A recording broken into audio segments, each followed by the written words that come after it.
sino lang daw ho ang tatawagin nating Father? Ano ba tawag niyo sa pare? Hindi ba kaya kayo antikristo niyan, mga kababayan? Sabi ni Kristo, huwag mong tatawaging ama, sino man tao sa lupa, tapos katawag-tawag mo sa pari mo, Good morning, Father. Lalo na kung po... Bawal daw tawagin na father, no, mga kaparian. Ano pong madalas na talata po na ginagamit ng mga kapatid nating anti-katoliko? Ginagamit po nila itong Matthew 23 verse 9. Sinasabi dito, "And call no man your father."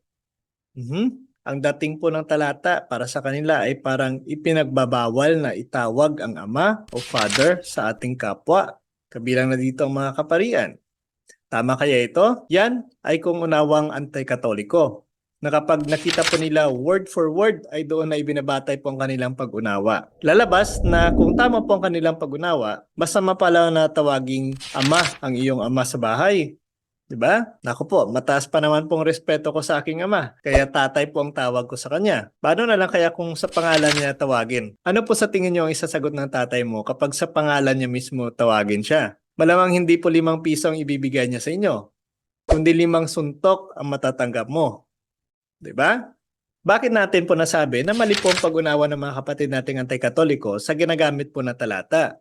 Dahil na rin po ang Biblia, kapag ito po inuunawa, hindi dapat literal. Dahil kung literal po, kagaya po ng sinasabi dito sa Mark chapter 9 verse 43, kung ang kamay mo ang nagiging sanhi ng iyong pagkakasala, putulin mo ito. Kung literal nga ang pagkakaunawa ng mga kapatid nating anti-katoliko sa Biblia, bakit hindi sila nagsisiputol ng kanilang mga kamay? Di ba?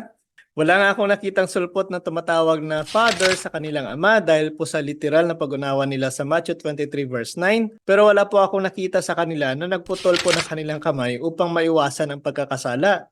Naku po, mas nakakatakot po yan. Oo nga, no? Now, ano po ba talaga ang ibig sabihin ng Matthew 23 verse 9? Kung basahin lang po natin ang buo, ay hindi lang father ang binanggit dito.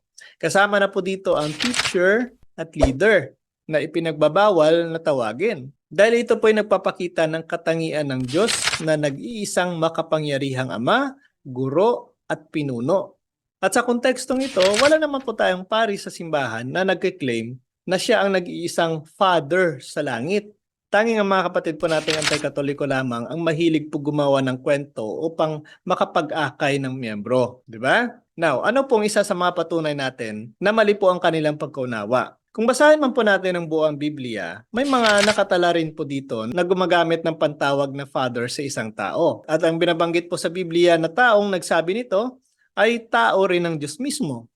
Katulad po nito, kahit na iliteral mo ang pag-unawa nito ay klaro po ang kahulugan. Acts 7 verse 1 to 2, sinasabi po dito ni Stephen, "Brothers and fathers, listen to me. The God of glory appeared to our father Abraham." Dito na lang po tayo mag-focus. Tinawag pala ni Esteban na father si Abraham. Now, si Esteban lang ba sa Biblia ang dapat tumawag na father sa kay Abraham? Hindi rin. Dahil sabi nga po ng Diyos, si Abraham ang magiging ama ng lahat ng bansa. Father of all nations. You see? At ito pa, hindi lang po si Abraham. Kahit na po si David ay tinawag ring father. Sinasabi nga po dito, Mark chapter 11 verse 10, "Blessed is the coming kingdom of our father." Di ba? Kung nabubuhay lang po siguro yung mga kapatid nating anti-katoliko nung panahong yun na binabanggit ng mayakda ang salitang father bilang katawagan sa kanilang mga kanunuan, malamang tututulan din nila ito. Di ba? Kung susundin mo lang talaga ang pag-iisip ng mga kapatid nating anti-katoliko, malilito ka talaga sa kung ano ang pinupunto ng mga sinasabi sa Biblia. Ngunit dahil ikaw ay nagsusuri at hindi tagapakinig lamang ng mga itinuturo ng mga pastor o ministro, malalaman mo talaga ang tamang sagot, hindi lang sa puro kuro-kuro.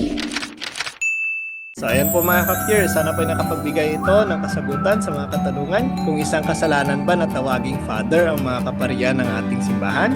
At ito na po ang sagot. Sana po nakatulong ito sa inyo at kung nakatulong man po ay ibahagi ninyo sa mga kakilala po ninyo. Please like and share. Tulungan nyo rin po akong lumago ang ating YouTube channel, Mr. Curious Catholic. At sa ulitin, sinasabi po natin dito, maging isang matatag na Katoliko sa salita at sa gawa. At maaari nyo rin po itong ipakita sa pamamagitan po ng pagsuot ng ating Catholic t-shirt na available na po para sa inyo. Pro Deo et Ecclesia, sa Diyos po ang lahat ng kapurian. Good day everyone. Please support the page of Mr. Curious dahil marami kayong matutunan. God bless! Hello, Father Lester Villa, Parish Priest ng Concepcion Iloilo, promoting Mr. Curious. See you!